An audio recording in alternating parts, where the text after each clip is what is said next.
துலாம் ராசி அன்பர்களே, இன்று சந்திரன் உங்கள் ராசிக்கு 12ஆம் இடத்திலே இருக்கின்றார். உங்களுடைய ராசி அதிபதி சுக்கிரன் ராசிக்கு 11ஆம் இடத்திலே இருக்கின்றார். ஆகவே வீண் விரயங்கள் ஏற்படும். கடைக்கு செல்கின்றீர்களா, கவனமாக இருக்க வேண்டும். தேவையில்லாத பொருட்களை எல்லாம் வாங்கிவிட்டு பின்னர் மனதிலே வருத்தப்படுவீர்கள். ஐயோ, இந்த பொருள் நமக்கு தேவையே இல்லையே, 5000 ரூபாய் கொடுத்து வாங்கிவிட்டேனே என கண்ணீர் வடிப்பீர்கள். ஆகவே கவனமாக இருக்க வேண்டும். உங்களுடைய கிரெடிட் கார்டு, டெபிட் கார்டு எல்லாம் வீட்டிலேயே வைத்துட்டு போயிடுங்க. எங்கே போகிறதா இருந்தாலும் கையில் சிறிதளவு பணம் எடுத்து செல்லுங்கள். எதுவும் தேவையில்லாத பொருட்களை அப்போதுதான் வாங்க மாட்டீர்கள். குலதெய்வ வழிபாடு வெற்றியை தரும். வீண் வாக்குவாதங்களை எல்லாம் தவிர்க்க வேண்டிய நாள்.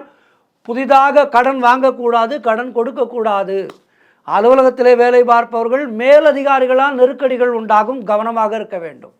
பொருளாதாரமும் நெருக்கடியாக இருக்கின்றது. அதனால்தான் சொன்னேன், தேவையில்லாத பொருட்களை எதுவும் வாங்கக்கூடிய சூழ்நிலை ஏற்படும். உங்களுடைய கிரெடிட் கார்டு, டெபிட் கார்டை எல்லாம் வைத்து விட்டு சென்று விடுங்கள்.